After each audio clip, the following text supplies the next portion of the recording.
We're good, all right? We're good, yeah. Okay. Well then, I'll just start off with introduce myself. My name's Trent Dunlap. I'm with HR Butler. We represent your employee benefits, your HR services, as well as your payroll services. So today's point is to go through our employee benefits, the actual renewal of the health insurance, and so we're just going to talk about some of the changes that have happened. The first thing to understand is that we did not change providers, so we're still with Anthem in this case. The deductible did increase. It went from a $2,800 single deductible to a $3,000 and a $5,600 family deductible to a $6,000 family deductible. But you will see that the rates themselves stay relatively close to where we were previously. The deduction itself is $90.69, but there's a tax savings. So the effect on your take-home pay there on the single side is $65.30. So very, very competitive for the market. As you go across there, you'll see what the employee spouse, the employee child, and the family rates are. This is an HSA, so everything goes towards your deductible of $3,000. Once that's satisfied, everything is paid at 100%, except your medications, which then go to $15, $45, and $90 on the copays. We'll get into some real world examples on those, as well as preventative care is all paid at 100%. So physicals, mammograms, OBGYN for the ladies, for the men, it's physicals and colonoscopies at age 50. And for the children, it's all well baby care, immunizations are all taken care of at 100% as well. So important to understand, what is a health savings account? There's really two pieces to the puzzle. If you're on the insurance, you really need to have a health savings account set up. So a health savings account is an actual bank account at the bank, your bank or any bank in particular. If your bank does not do an HSA or you need assistance getting one, Megan can absolutely assist you here. So in our paperwork on the very last page should be Megan's contact information. So I think that's probably, if you take nothing else away from this meeting today, to know that Megan is going to be your contact, so you can reach out to her with any questions is probably the most important thing. So now we do have to have an HSA as opposed to last year. There's no requirement, but there's no reason not to. You're losing if you don't have an HSA. If you don't have that HSA set up, you can't deposit money into it, and you can't save taxes on it. So you're costing yourself $28 for every $100 you spend.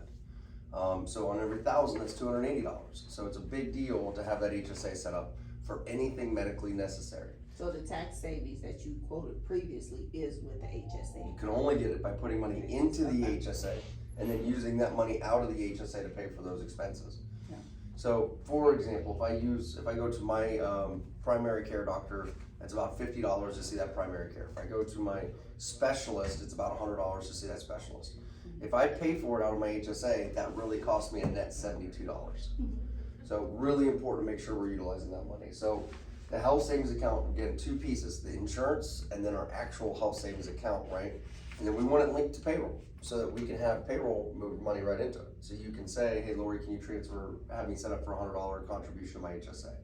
So we do that all through payroll, and then it's real time on the tax savings. It requires a qualified health insurance plan, which we have in place. No co-pays for office visits, high deductible catastrophic insurance. Important, the HSA is employee owned and portable. So what that means to you is, we want you to stay here, but if you ever have separated employment, any money you have in that HSA goes with you. That bank account is yours, just like your checking account. Those HSA dollars are held in the trust, which is a bank. So again, check with your bank, but make sure your bank doesn't charge anything to set up that HSA account. We work with a couple credit unions that don't charge anything, and that's what we want to see. Some of the banks charge $395, $495 a month. There's no reason for you to be paying for access to your money. The HSA has cash value. So essentially what that means is, can I go buy new tires for my car? Can I buy groceries? Technically you can, but there's gonna be penalties. And it's a 20% penalty in addition to paying the taxes back, so about 48% penalty. So the benefits of the HSA. So one, we reward the healthy employees. So people with lower healthcare costs will have less exposure, pretty simple. And we want to do so that we keep employees that are healthy on the plan. They help all of us, right? So for those folks that have higher healthcare costs, they help us offset our higher healthcare costs. We get to pay for all medical expenses with before tax dollars. Again, very important, so that we cut our cost as much as possible. And the plan allows for any money left in my HSA to roll over from year to year.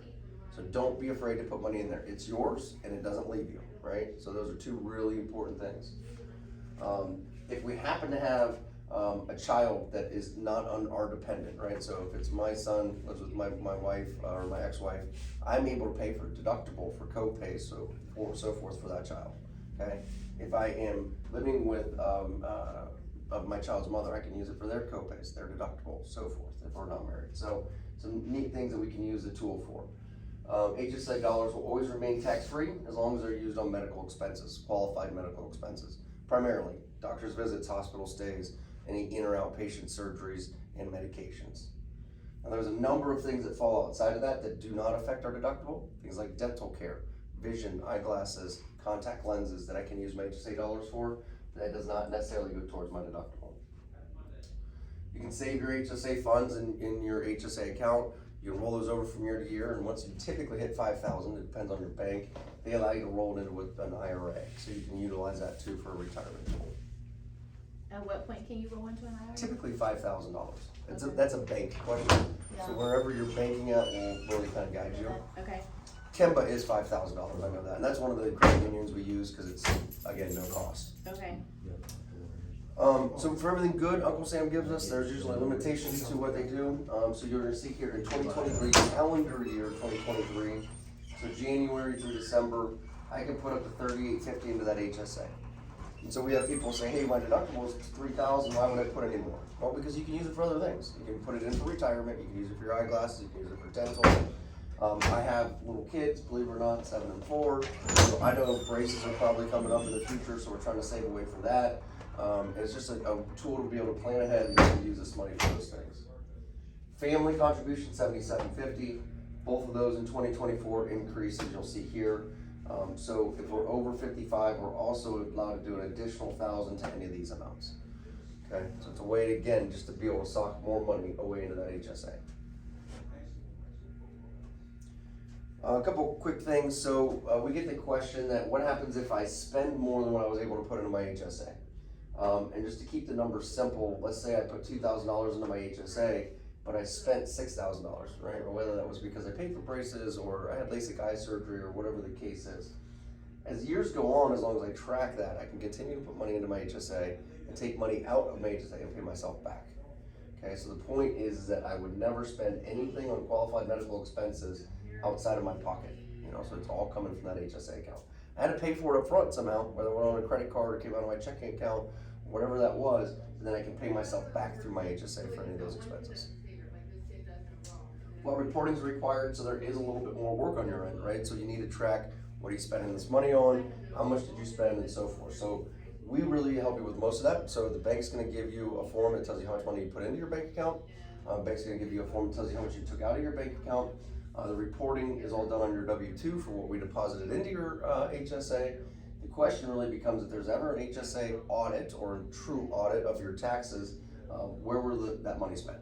And so that's gonna be between you and Uncle Sam, right? That's an IRS agent that's gonna come in and say, you spent $1,000, show me where you spent that. And so whether that's receipts or bank statements is where you would go to prove those things. So you don't have to show, for, like you used the example, pay yourself back, but we had an expense earlier in the year.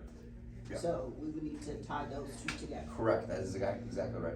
So I would keep that orthodontia bill, right, for maybe $2,000 that I had and show that, yes, I paid for this out of here's my savings account or checking account that I paid for, and then here's me paying myself And it has back. to be in the same year? No, it does not. It does not have to No, be in the same you year? can pay yourself back in future years. Okay. Because you could have incurred a lot of expenses, $7,000, $8,000, $10,000 in medical expenses that you had to pay out of savings or checking, and then over the next 3, 5, 10 years, you can pay yourself back. Okay. It's just a matter of tracking it and managing it, make sure you stay on top of it. Okay, so we're gonna show you a couple examples here because we get the question a lot. Man, that's a high deductible. That scares me off a little bit. And we want to show you what does it mean because we don't have co-pays, and so we want to show you how a traditional plan works next to the HSA plan. And there's typically 3 folks that we're trying to target, right? We got our very healthy person, hardly goes to the doctor. We got a person that has median health care, goes to the doctor a couple times, takes some medication. And then we got our higher user, right? So simply gonna have a baby this year, or knee replacements, or gallbladder surgery, whatever it might be. So we're gonna target those 3 folks. Now, traditional plan versus the HSA, there's about a 26% savings between these two plans. The HSA about 26% cheaper on the premium. So the healthy person, no brainer, I'm not gonna pay 26% more for no use of the plan, I'm gonna take the less expensive plan, right? So the HSA comes a no brainer, preventative care on both plans, as I've already said, is 100%. So that person with very little healthcare cost, no brainer, they're going with the HSA. The next person though, the median healthcare user, is gonna be someone here, this is very small, but the traditional plan, a copay of $30 and a copay of $60. So they go to 4 doctor's appointments through the year, maybe 1 urgent care. You're gonna see on the HSA, our costs are gonna be more. As I said, my primary care is about 50 and my specialists are about 100. That's pretty normal. It's gonna be negotiated on your specific doctor though. Urgent care is 125. I'm gonna strongly encourage anyone, if you're on the HSA plan, not to go to an urgent care, not to go to a minute clinic. Have your primary care doctor, and make sure, if you need help getting into a primary care, let us know. We'll help you find a primary care doctor. But it's a huge difference. That 125 to walk in the door. If I do a breathing treatment or have some other kind of treatment in office, I can see that goes high as $500, maybe $600. On a regular doctor's visit, that's all included in my testing. It's all included in that doctor's visit. So we want to get to the primary care. This person also uses a generic medication, a brand name medication. This is not necessarily true at $18. There's so many free generic medications under the HSA. That's your Kroger's, your Giant Eagles, even your Walmarts have some 150 free generic medications. So the point here is get into your doctor. You're not a doctor. I don't ask you to be. Engage with them. Ask the question, is there a generic for what you're prescribing me? Is there something I can take that's less expensive than the brand name medication? Sometimes there's not. So real world examples, my wife takes Adderall, and Adderall is expensive. It's $300 and some a month for that medication. But that's for the extended release. She can take the tabs, and they're about $25 a month. So again, get engaged with the doctor. See if there's another medication that works. So you'll see this work out here.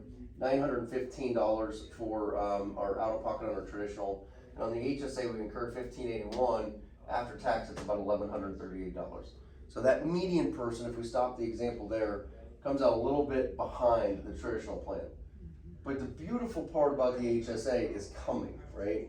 So now we incur that hospital stay, whatever that was. On the traditional plan, we got our full deductible and co-insurance that we had to incur. On the HSA, we simply finish out the balance of that HSA account. So when we take a look at this, what was my total cost? We're at $5,085. HSA, we're at $3,000. We get to save taxes. HSA, we're at $2,160. It becomes a no-brainer for the protection that I want to be on the HSA, and I save 26% of my premiums. So if I took that 26% I had in savings and put it in my HSA, my number would have been far better right here. So it becomes, again, a no-brainer that the HSA is a standout plan for all 3 tiers when we're talking about who is best served by it. Any questions on that example or on that so far? Great. I'm not gonna spend too much time on this. It's the family scenario. Essentially everything's doubled. You'll see much higher exposure, $69.50. They still have another $69.50 that they're exposed to, where the employee is exposed to $43.20 on the HSA plan. Now, if you're not familiar, how does it work? It works differently than what you're used to. So you're gonna have your medical card, you're gonna go to your doctor. When your doctor asks, you're gonna give them your medical card. Even if they ask you for a copay, ask them to bill you. You do not wanna pay at time of the office. Then they're gonna send a bill to your home. You're gonna receive 2 bills. You're gonna receive a bill from the doctor, says, hey, we're billing you $111, whatever that number is. And then you're gonna receive a EOB from your Anthem. And on that EOB, it's gonna say, hey, doctor billed $113, we allow 50. Now you pull out your HSA card and you pay the $50, okay? Most doctor's visits you have to pay at time of visit. So I've been doing this, Okay. yeah, Ohio Health, and I go, as you can tell, I've got a respiratory problem right now, so I go often. So every single time they say you have a $30 copay. No, I don't have an HSA, please bill me. Oh, you Not still a- don't have HSA. Not another question. Okay, okay. And so every single time they'll say, yes, yes sir, yes ma'am, and they'll go ahead and bill you. And the main reason for this is, if they ever say, okay, you have a $75 copay. No, you don't. You pay $75, you've overpaid.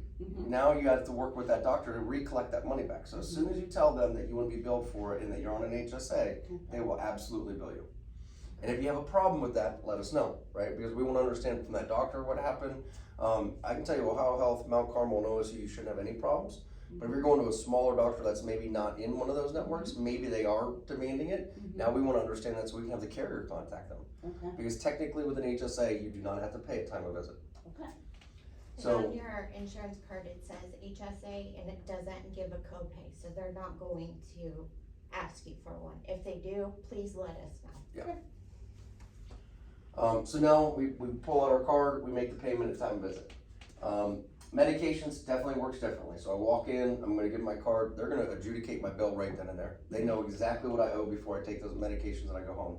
So the one negative is day one, I don't have any money in my HSA account, I got a big medication cost, I gotta pay for it. So is it going on a credit card, is it going on a checking account, going on a savings account?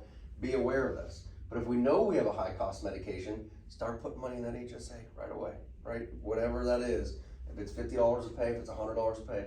People say, well, I don't have any extra money to do that. Well, you're paying for that medication somehow right now. So put that money back into your HSA so you can use it out of your HSA, okay? The other question we get a lot of times is, okay, what happens if we go back, we got a $30,000 deductible. Oops. We got a $3,000 deductible. What happens if first day, renewals September 1st?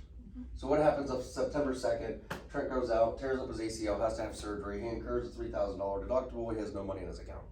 Well, just like it would happen on this traditional plan with the exact same thing, I'm gonna negotiate with my doctors and make payment plans, right? I don't have $3,000, I can't make that payment. I don't have to pay at time of visit, so I'll wait, I'll have my surgery, I'll get released, I'll get home, I'll start to get those bills. Maybe it's $1,500 from the hospital. I call the hospital and say, hey, I need to be put on a payment plan, I can afford $100 to pay, $100 a month, whatever that is. The doctor then sends me their bill, I do the same thing, start to be on payment plans for any of those things. We have babies that are delivered with a $5,000 deductible at $10 a week, right? So we can negotiate if you can't on your behalf. So just let us know on those things. So that deductible resets on September 1? The deductible is January, January The 1st. deductible is calendar year. Yep, the deductible, so I know it does get a little confusing, so make sure that we use anything we need to before the end of the year if you've got things that are laid out there, because yes, to your point, if I have a second surgery scheduled January 2nd, you're gonna have a brand new deductible in January. So make sure you do get any kind of services taken care of before the end of the year.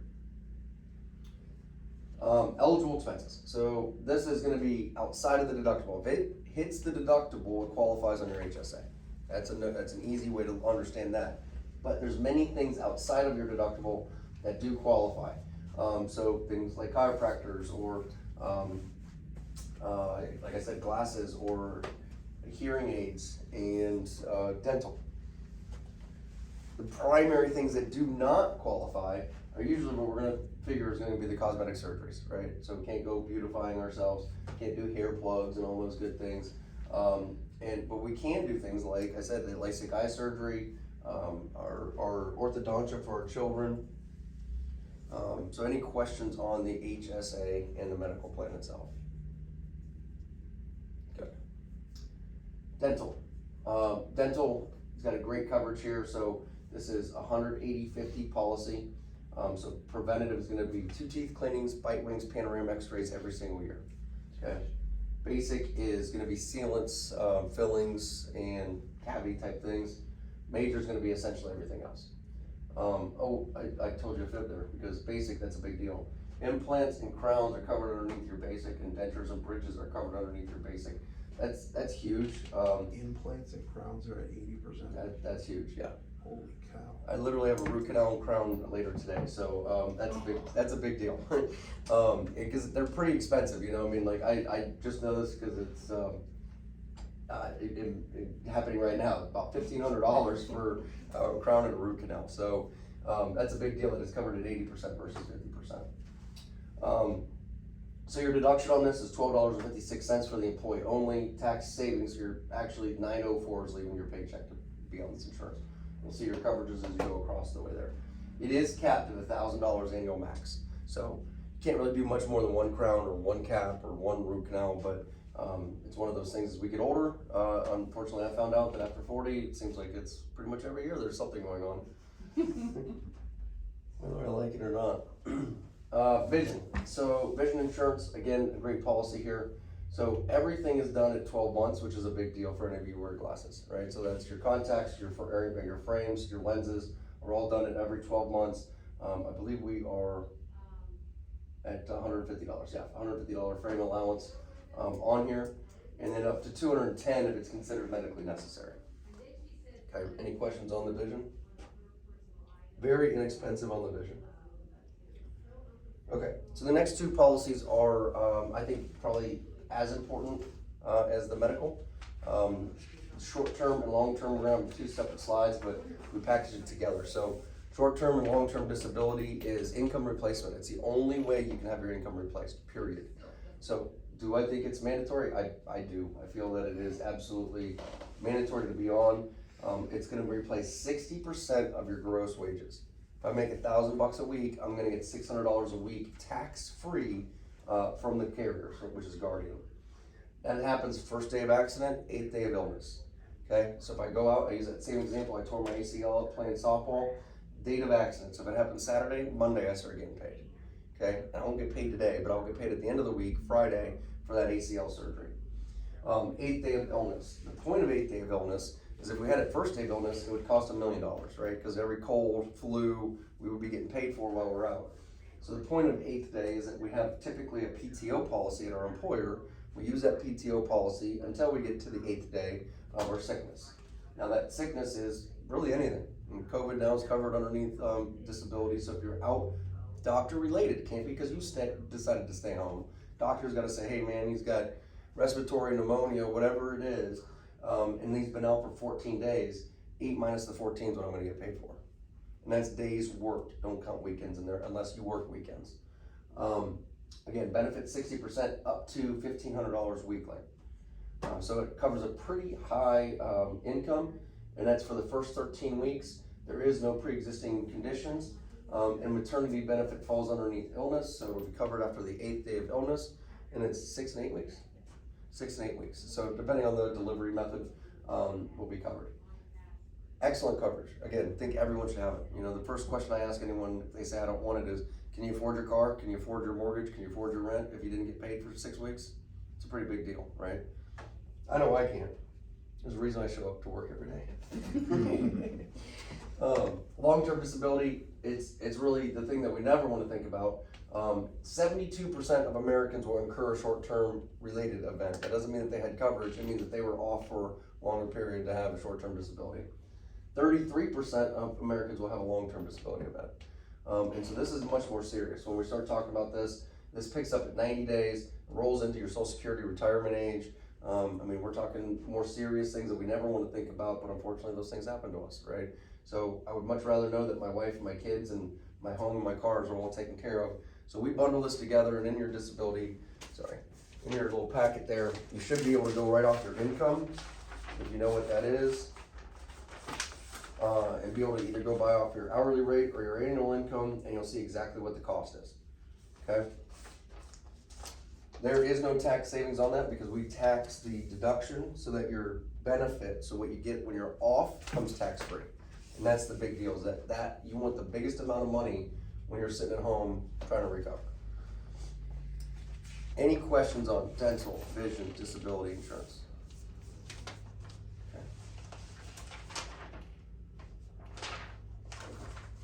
In order to say dental or vision, do you have to do medical? Great question. You don't have to have any of these coverages, right? So I will say that disability, we automatically enroll you into, so you have to opt out. But if I waive out of medical and I take disability, I can have dental, I can have vision, I can take just medical and not have anything else. I mean, any mixed match that you want of it. Again, disability can only be for you. It's the only way that you can have your income insured. And then you can have different elections. So single on the health and family on the dental, it doesn't matter to us. Whatever you would like there. Do we need benefit election forms? I'll let you go over that part of it. Yeah, I know we kinda just stayed as is, but if you guys could fill one out, just so I have it on record, the election form, it's just your basic information. I don't need your height, I already know that. And then on the back, it's just the medical, dental, and vision, and the HSA if you wanna set one up. I'll give these to Lori. Got it. But can we keep the extra pamphlets? Oh, yeah, I was too? going to. We have other guys that aren't here, and then they're nice to have when we get new hires. Yeah. hires, Yes, that's yep. why I printed off so many, so you Thanks. guys have them. Thank you. You're welcome. And then when, we need these back before, you need these before Friday. Yeah. Yeah. We can make that happen.